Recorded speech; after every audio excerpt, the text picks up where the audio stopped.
Can cats eat chocolate? Hello and welcome to Kitten Life Q&A. You ask, we answer. Today we're talking about cats and chocolate. Can cats eat chocolate? The short answer is no.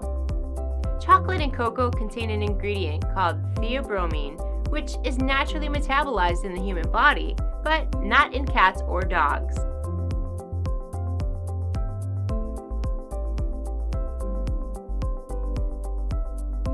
This leads to a toxic buildup of the substance, which can lead to some very important symptoms and might lead to liver failure.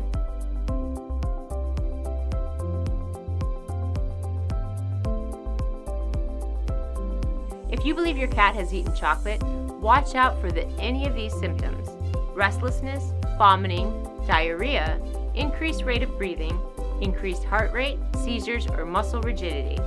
If you notice any of these symptoms in your cat, contact a vet as soon as possible. Thank you for watching.